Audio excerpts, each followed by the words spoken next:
이스라엘 백성들이 애굽에서 400년 동안 종살이를 하다가 하나님의 크신 은혜와 기적적인 역사로 그 고통의 땅에서 해방이 됐습니다.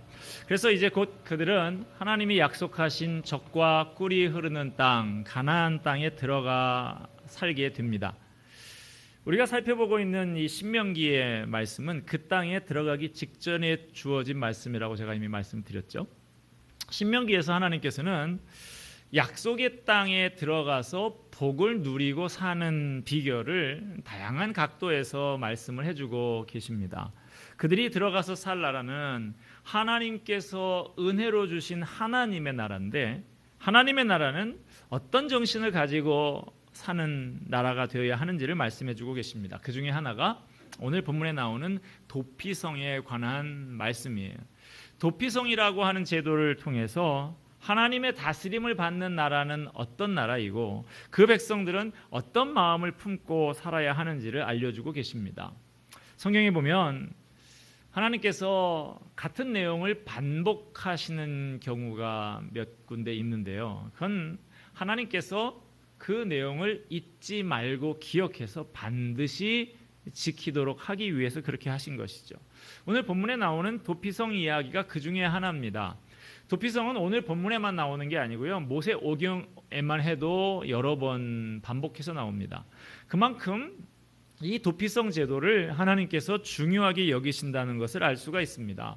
출애굽기 21장 13절에 보면 하나님께서 처음으로 도피성을 세우실 뜻을 비춰주십니다. 그리고 민수기 35장 9절 이하에 보면 하나님께서 보다 구체적으로 도피성을 말씀을 하셨습니다. 도피성을 세우는 목적, 도피성을 운영하는 기본 원리, 이런 것들을 말씀해 주십니다. 그리고 오늘 본문에 오면 하나님께서 모세에게 다시 한번 이것을 확인을 시켜주십니다. 이때 모세는 이미 요단강 동편은 다 점령을 했어요. 그래서 그곳에 세 곳의 도피성을 이미 세웠습니다. 그래서 이제 앞으로 요단강을 건너 요단강 서편 지역 가나안 땅으로 들어가게 되면 그곳에다가 이 동편처럼 세 곳의 도피성을 더 세워라 라고 당부를 하고 계신 것이죠. 그리고 이미 받은 말씀을 반복하면서 도피성 이러이러하게 잘 운영하라고 말씀해 주는 말씀이 오늘 본문의 내용입니다. 그리고 나서 이제 나중에 여호수아 20장에 가면요, 또다시 도피성 이야기가 반복이 됩니다. 이번에는 하나님께서 이제 옛 지도자 모세가 아닌 새 지도자 여호수아에게 말씀을 해주십니다. 이 가나안 땅 안에 추가로 세 곳의 도피성을 세우라고 이미 모세에게 말씀하신 것을 반복을 또 하세요. 결국 이스라엘 백성은 하나님께서 말씀하신 대로 모세 때 요단 동편에다가 도피성 세 군데를 세우고 또 여호수아 때 요단 서편에다가 추가로 세 곳의 도피성을 세워서 총 6군데의 도피성을 운영을 하게 됩니다.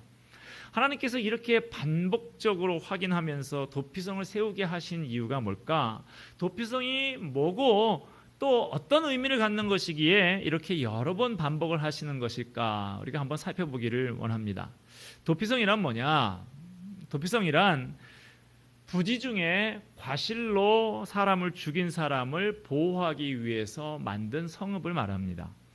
사람이 살다 보면 때로는 살인의 의도가 전혀 없었어도 결과적으로 사람을 죽이게 되는 경우가 있을 수 있지요. 소위 과실치사라고 하는 것이죠.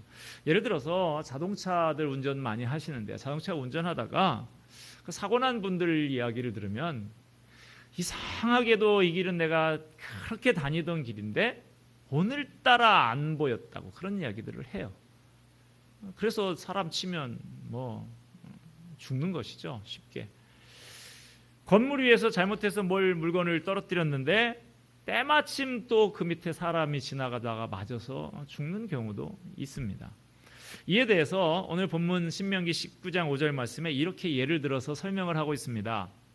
가령 사람이 그 이웃과 함께 벌목하러 삼림에 들어가서 손에 도끼를 들고 벌목하려고 찍을 때에 도끼가 자루에서 빠져 그 이웃을 맞춰 그로 죽게 함과 같은 것이라. 이런 사람은 그 성읍 중 하나로 도피하여 생명을 보존할 것이니라.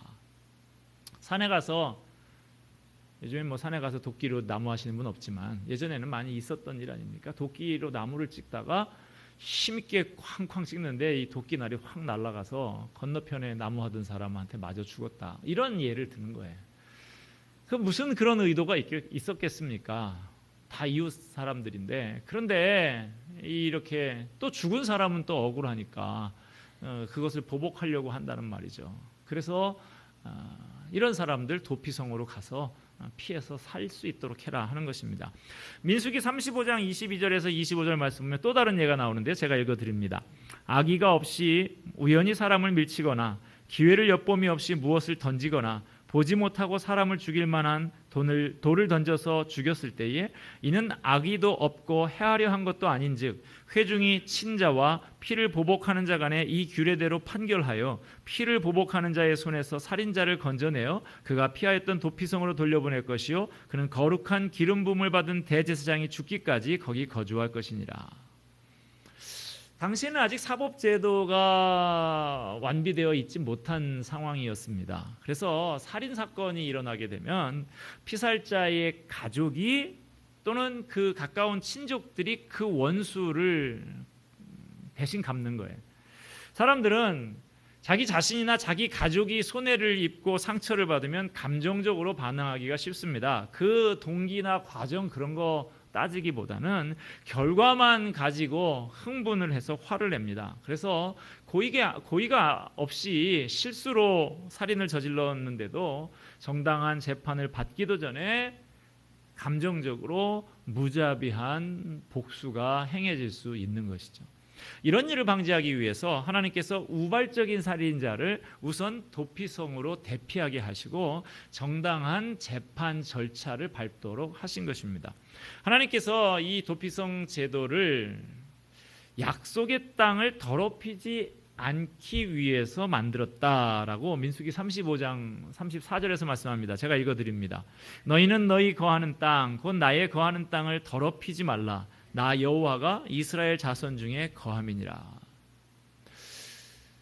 복수, 유명한 그 복수는 나의 것이라고 하는 그런 영화도 있는데 이 복수를 한번 하게 되면 또 그 복수를 당한 사람은 누가 됐든지 또 복수를 하게 돼 있죠. 복수가 복수를 낳고 더 잔인한 복수를 낳고 이렇게 되는 것이죠. 이렇게 서로 복수를 반복하게 되면 하나님이 주신 약속의 땅이 살인의 피로 물들게 되는 것이죠. 하나님은 하나님께서 그 백성에게 주신 그 복된 땅이 복수와 살인의 피로 더러워지는 것을 원치 않으신다고 말씀하고 있는 것입니다. 자, 도피성 제도는 그러면 어떻게 운영하는 것이냐? 절차가 있는데요. 과실치사를 행한 이 사람은 도피성에 갑니다. 그래서 그 도피성의 성문 어귀에 서서 그 성읍의 장로들에게 사건의 자초지종을 설명을 합니다. 그러면 도피성의 장로들이 일단 도피성 안에 있는 안전가옥을 이 사람에게 내줍니다. 먹을 것도 주고 보복자가 와서 그 사람 내놓으라고 복수하겠다라고 해도 내어주지 않았습니다. 그 보복자가 재판을 청구하게 되면 회중들 앞에서 이제 공식적인 재판을 받게 되는 것이죠. 회중들이 배심원이 돼서 재판을 합니다. 양쪽의 이야기를 다 듣고 이거 정말 고의로 살인을 저지른 것이 아니고 과실이다라는 것이 인정이 되면 이 과실치사자는 도피성 안에서만큼은 안전하게 그 삶을 살 수 있었습니다. 도피성이 일종의 감옥 같은 역할이라 할까요? 유배지라고 할까요? 그런 역할을 하는 것이죠. 그렇게 도피성 안에서 이 사람이 살다가 살인 사건이 일어났던 해에 대제사장이 죽게 되면 그러면 이 사람이 사면을 받고 집으로 다시 돌아갈 수가 있게 됐습니다. 공소시효가 말소가 됐다고 할까요? 그렇게 자유의 몸이 되는 것입니다. 자, 이 도피성 제도 이 운영하는 절차까지도 이렇게 아주 세부적으로 돼 있죠. 형식적으로 만들어진 것이 아니고 하나님께서 이 도피성 제도를 실질적으로 운영될 수 있도록 세심한 배려를 하고 있습니다. 하나님께서 제가 말씀드린 대로 요단 동편에 도피성 3개, 요단 서편에 또 도피성 3개, 6개를 만드셨는데 이스라엘이 몇 지파입니까? 12지파. 그래서 고루고루 전국 각 곳에다가 도피성 6개를 만들어서 이스라엘 2지파 정도의 하나씩 그렇게 도피성을 전국에 흩어놨습니다. 오늘 본문 6절에 보면 그 이유가 나옵니다. 같이 한번 우리 6절 말씀 같이 읽을까요? 시작. 그 사람이 그에게 본래 원한이 없으니 죽이기에 합당하지 아니하나 두렵건대 그 피를 보복하는 자의 마음이 복수심에 불타서 살인자를 뒤쫓는데 그 가는 길이 멀면 그를 따라잡아 죽일까 하노라. 이 끝부분에 이 힌트가 있어요. 그 가는 길이 멀면 그를 따라잡아 죽일까 하노라. 도피성으로 도피를 해야 되는데 너무 먼데 도피성이 있으면, 예를 들어서 저 부산에 있으면 보복하는 사람이 더 빨리 따라올 수가 있어요. 나는 걸어서 도망가는데 이 사람은 나귀 타고 오면 이거 잡힐 수 있는 것이죠. 그래서 빨리 그곳으로 도피하라고 전국 어디에서나 가깝게 갈 수 있도록 전국에 고루고루 그렇게 흩어 놓으셨다 하는 것이죠. 그뿐 아닙니다. 오늘 본문 3절을 한번 보겠습니다. 같이 읽을까요? 내 하나님 여호와께서 내게 기업으로 주신 땅 전체를 세 구역으로 나누어 길을 닫고 모든 살인자를 그 성읍으로 도피하게 하라. 예. 그 요단 서편을 지금 얘기하는데 서편 세 군데를 구역을 딱 나눠서 도피성을 중심으로 세 구역을 나눠 가지고 전 국민을 다 동원해서라도 그 길을 잘 닦아 놓으라는 거예요. 전승에 의하면 그 성을 향한 도로가 폭을 14m 이상 되도록 넓게 잘 닦아놨다고 합니다. 우리 교회 요 뒷골목이 6m 도로고요. 저 앞길이 10m 도로입니다. 10m도 좁지 않은 길이거든요. 차를 양쪽에다 다 세워도 교행이 될 정도의 길인데 14m 이상 되는 넓은 길을 잘 도피성까지 닦아놓아라. 항상 사람들 동원해서 그 길을 좋은 길로 정비를 해놔라. 또 가다가 보면 이렇게 갈래길이 나올 수가 있죠. 저 광교산 쪽도 올라가다 보면 갈래길이 딱 나오면 이쪽은 시루봉길, 절턱길, 이쪽은 노루목길, 이렇게 딱 돼 있는 경우가 있죠. 바로 그래요. 이 길이 도피성길인가, 이 길이 도피성길인가 헷갈릴 수 있는 위치에는 뭘 붙여놔야 돼요? 안내판, 이정표까지 이쪽 방향이 도피성길, 이렇게까지 안내를 하도록 했다는 것이죠. 또 도피성을 눈에 잘 띄는 높은 산지에다 만들어서 누구나 도피성을 쉽게 찾을 수 있도록 그렇게 했다는 것입니다. 이런 면에서 보면 오늘날에도 교회가 좀 가까운 데 있어야 돼요.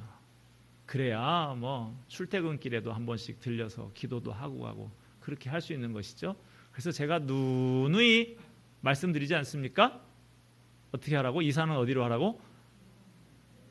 교회 가까이 하라고 그러는데 자꾸 멀리 하시는 분들 좀 제발 좀 순종하시기 바랍니다. 이 도피성의 원리를 교회에다 적용한다고 하면 그게 맞는 것 같아요.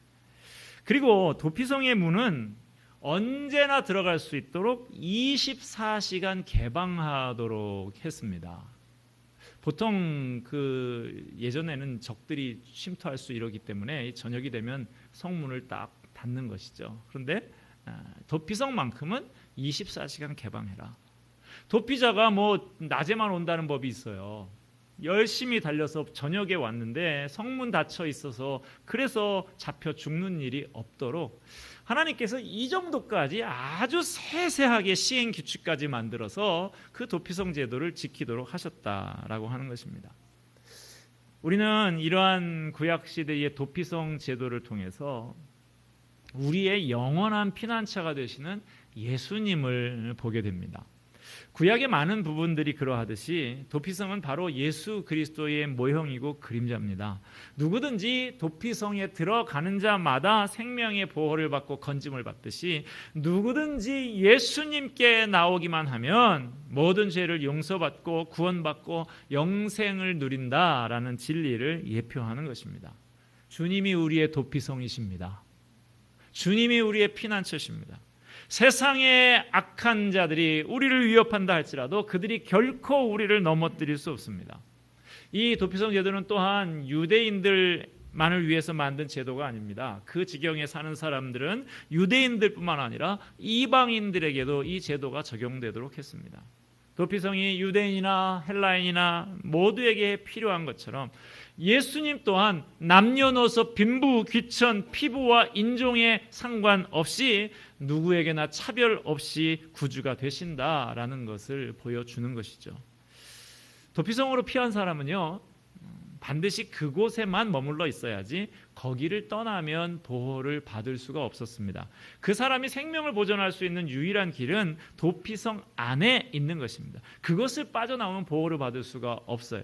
이와 마찬가지로 오늘의 우리들도 영원한 도피성이신 예수 그리스도 안에서만 구원을 받고 생명을 누릴 수가 있는 것입니다. 예수님 외에는 다른 어디에서도 구원을 얻을 수가 없습니다. 성경 사도행전 4장 12절에서는 이렇게 말씀합니다. 다른 이로서는 구원을 받을 수 없나니 천하 사람 중에 구원을 받을 만한 다른 이름을 우리에게 주신 일이 없음이니라.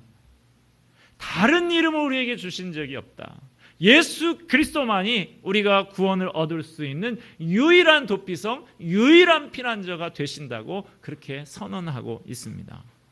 예수님은 구약 도피성의 실체가 되실 뿐만 아니라 그것과 비교할 수 없는 더 좋은 피난처가 되십니다.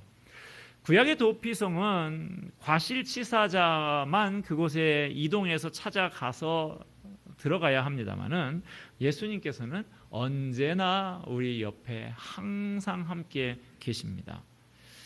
이 도피성이 이스라엘 곳곳에 걸어서 최대한 멀어도 32km 정도 거리에 위치해 있다고 하는데, 여러분 32km 그거 쉬운 거리입니까? 32km 걸어보신 분 계십니까?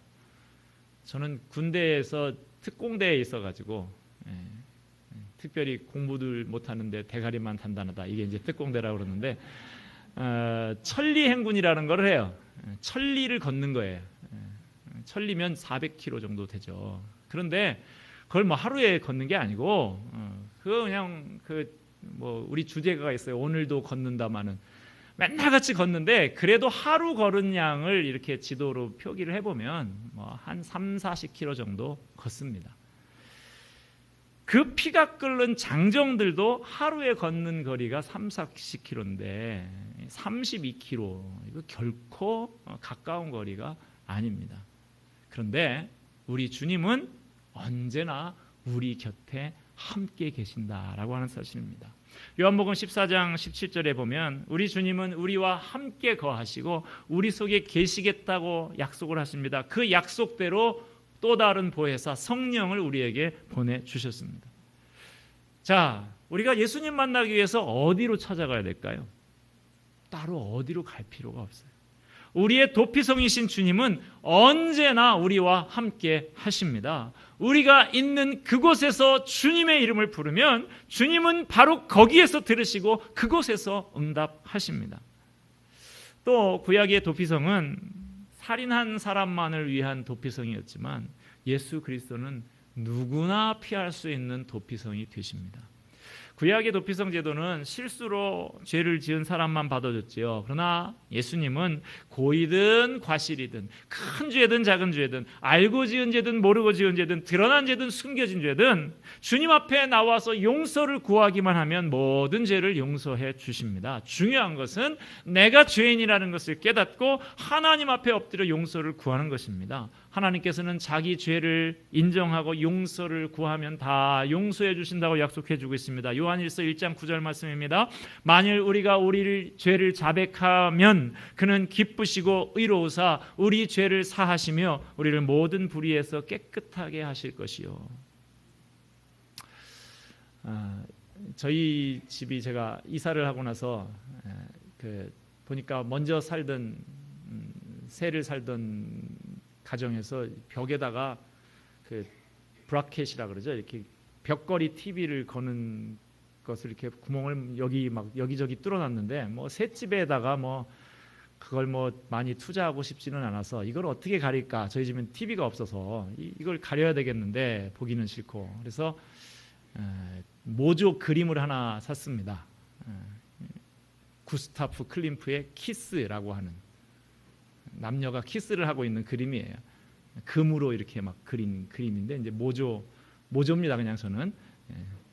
그래서 이걸 하나 이렇게 딱 붙여놨는데, 저희 집에 그 조카가, 저희 형네 딸이 홍익대학교 미대 다니는 그 친구가 있어요. 그래서 저희 집에 한번 와서, 야, 저 그림 어떠냐? 작은 아빠가 잘 골랐지.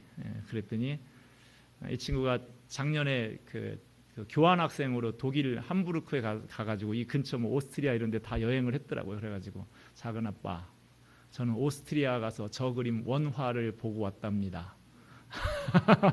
금으로 반짝반짝하대요. 뭐 이런 이야기를 해서 제가 할 말이 없었는데, 그 오스트리아의 미술관에 가면 제가 이 얘기를 하려고 하는 거예요. 그 임페리얼 박물관이라는 곳에 유명한 그림이 하나 소장이 되어 있는데요. 특별한 그림입니다. 그 그림이 어떤 내용이냐면, 로마 황제가 교회에 들어가려고 하는데 그 주교가 문을 딱 가로막고 못 들어가게 하는 구절이에요. 그런 내용의 그림이에요. 이 그림에 얽힌 뒷이야기가 있습니다. AD 390년에 데살로니가에서 로마에 항거하는 반란이 일어났습니다. 로마 황제 데오도시우스 1세가 이것을 진압한다고 데살로니가 시민을 1,500명이나 학살을 했어요. 지금 뭐 택시 운전사인가 하는 그 영화가 하지만, 광주 민주화 운동 때 128명인가 죽은 것으로 저는 그렇게 공식적으로 알려진 것이 그렇게 알고 있는데, 그 10배가 넘죠. 1,500명을 죽였어요. 그 사건이 벌어지고 나서 이 교회가 이럴 수 없다, 무고한 사람들을 1,500명이나 죽이냐 해가지고 황제를 정죄를 합니다. 그 다음에 이 데오도시우스 황제가 밀라노에 갔다가 예배당에 들어가려고 하는 거예요. 그런데 그 당시에 밀라노의 주교가 암브로시우스예요. 이 암브로시우스가 누구냐면 성 어거스틴을 기독교로 개종을 시켰던 사람입니다. 황제가 바로 이분하고 밀라노 그 교회에서 만난 거예요. 암브로시우스가 교회 문 앞에 딱 버티고 서서 황제를 단호히 막습니다. 못 들어갑니다. 생명을 지금 걸고 권력을 갖고 있는, 무력을 갖고 있는 황제 앞에서 그렇게 선언을 하는 거예요. 그러니까 황제가 이야기를 합니다. 아니, 성경에 보면 다윗 왕도 죄인 아닙니까? 다윗 왕도 하나님이 받아주지 않았습니까? 그러니까 암브로시우스가 말합니다. 다윗의 죄를 지금 모방하시렵니까? 그렇다고 하면 다윗이 했던 그 침상을 젖도록 엎드려 눈물 뿌려 회개했던 그 참에도 본받을 줄 알아야죠. 황제가 할 말이 없어요. 그래서 땅바닥에 엎드렸다라고 하는 그 이야기입니다. 그 그림의 배경 이야기. 하나님은 자기 죄를 인정하지 않고 자기 죄를 자백하지 않는 사람은 용서해 주지 않으십니다. 그렇지만 자기의 죄를 깨닫고 자기의 죄를 인정하고 용서를 구하는 사람의 죄는 어떤 죄든지 용서해 주신다고 약속해 주고 있습니다. 또 한 가지 구약의 도피성과 예수님을 비교해 보자고 하면, 구약의 도피성은 자유함을 얻게 된다는 소망을 준 것이었지만, 예수님께서는 즉시 우리에게 자유를 주십니다. 도피성에 피해 있던 사람들이 언제까지 그곳에 머물러 있어야 한다고 그랬죠? 민수기 35장 28절에 이렇게 기록되어 있습니다. 살인자가 대제사장이 죽기까지 그 도피성에 머물러야 할 것입니다. 대제사장이 죽은 후에는 그 살인자가 자기 소유의 땅으로 돌아갈 수 있느니라. 부지 중에 살인하고 이 도피성에 숨어있던 죄인이 완전히 구속을 받아서 자유로운 몸이 될 수 있는 길이 하나 있는데, 바로 대제사장이 죽는 거예요.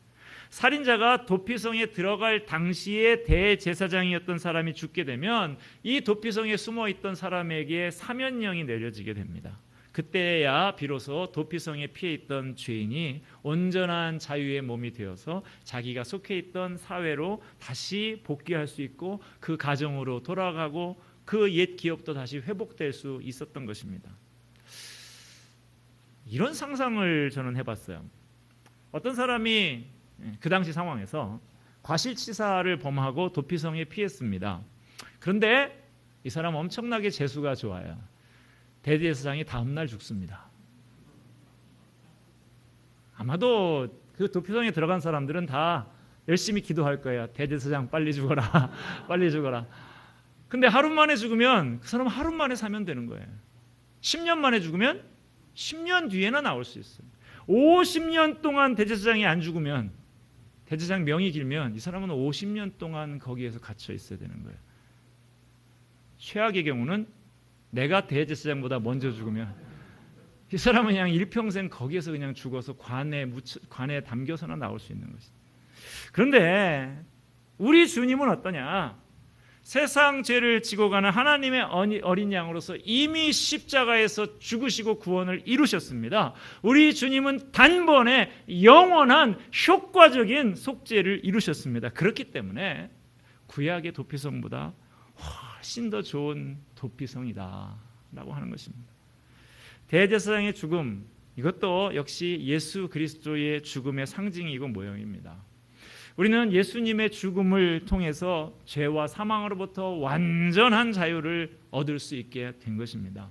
누구든지 예수님에게 피하기만 하면 그는 하나님의 심판으로부터, 하나님의 진노로부터 우리를 숨겨주는 피난처가 되십니다. 예수님께서 우리가 짊어져야 할 죄의 짐을 대신 짊어지시고 죽으셨기 때문에 그를 믿는 모든 사람에게는 더 이상의 정죄함이 없는 것이죠. 하나님께서 악한 원수 마귀가 공격하지 못하도록 우리를 보호해 주십니다. 이 세상의 거센 풍파가 해치지 못하도록 우리를 보호해 주십니다.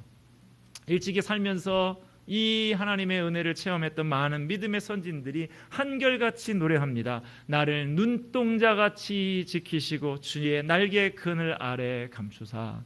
여호와는 너를 지키시는 이시라. 여호와께서 내 오른쪽에서 내 그늘이 되시나니 낮에 해가 너를 상하지 아니하며 밤에 달도 너를 해치지 아니하리로다. 예수님께서는 우리에게 이렇게 말씀하셨습니다. 수고하고 무거운 짐진 자들아, 너희들 잘난 척 해봐야 너희 인생 무거운 짐진 인생인 거, 수고로운 인생인 거 내가 다 알아. 어떻게 하라고요? 내게로 오라. 다 내게로 오라. 내가 너를 쉬게 하리라. 우리의 피난처 되시는 주님만이 우리에게 참 생명과 자유와 안식을 주시는 줄을 믿으시기를 바랍니다. 그 풍성한 은혜 안에 거하면서 복을 누리는 저와 여러분이 되기를 바랍니다. 아울러 아직도 이 피난처, 이 안식처를 알지 못해서 험악한 세상 가운데서 고통하며 방황하고 있는 내 가까운 이웃과 형제, 자매, 가족들에게 피난처가 되시는, 참 피난처가 되시는 주님을 소개하는 저와 여러분이 되기를 주님의 이름으로 축복합니다. 기도합니다.